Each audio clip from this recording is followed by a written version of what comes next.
because European Society of Cardiology recommends some classification for heart failure patients, and actually we had 2 or 3 system classification. In 2008 we had a clinical profile classification, let's say cardiogenic shock, pulmonary edema, hypertensive heart failure. In 2012 we had another classification based on systolic blood pressure at admission. But we need a classification to be able to correlate with prognosis. We need a classification to be able to discriminate in the first moment from admission a high-risk patient with acute heart failure. That's why we introduced congestion hyperperfusion classification. To be honest, this is a very old classification. Forrester in 1977 proposed in ICU for acute myocardial infarction this classification, and he found an excellent correlation with invasive data. In 2003, Madame Stevenson and Peter Noria found in this classification enrolling advanced heart failure patients, 400 advanced heart failure patients, but this classification correlates with 1-year mortality. But this kind of classification, although proposed by recent guidelines, 2016 guidelines, has never been validated in real-life acute heart failure patients, and the main aim of this analysis was to use this kind of classification based on clinical signs at admission and discharge in European Heart Failure Long-Term Registry.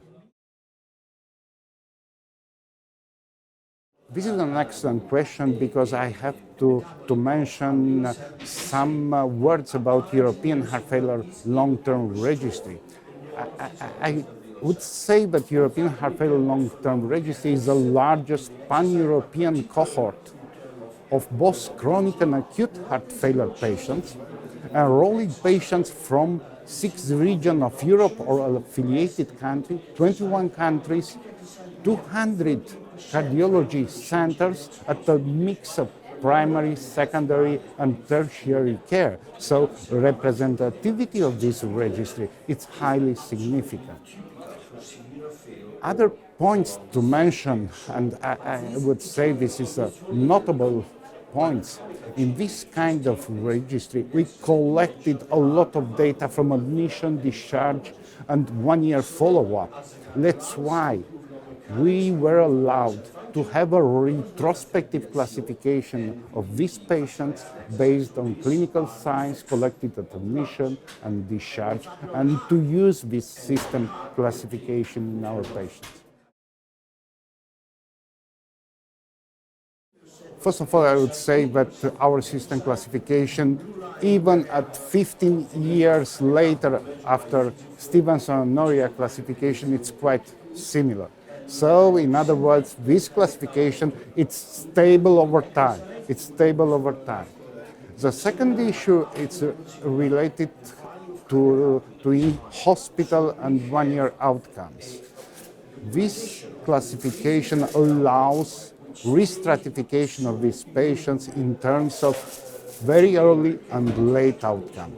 And also this kind of classification allows physicians to use an appropriate triage for very severe patients.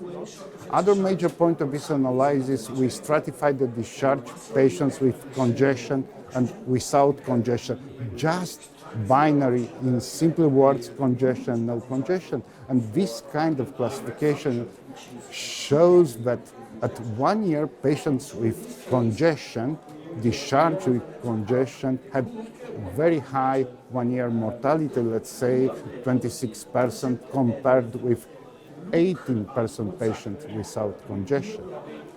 Of course, this kind of classification should be prospectively validated in other data sets.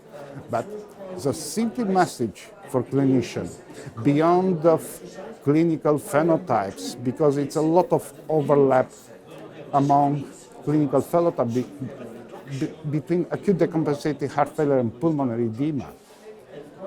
A lot of variability in measuring systolic blood pressure at admission. This classification based on congestion hyperperfusion, it's very simple because they use 4 mutually exclusive categories. So it's not any possibility to overlap. So clinician can use this classification at admission. This classification correlates with in-hospital prognosis. Clinician can use this classification at discharge. Discharge classification correlates with 1-year prognosis. Other important finding from our study, and I mentioned at the beginning of the interview that European Heart Failure Registry enrolled 211 cardiology centers were very well experienced investigators.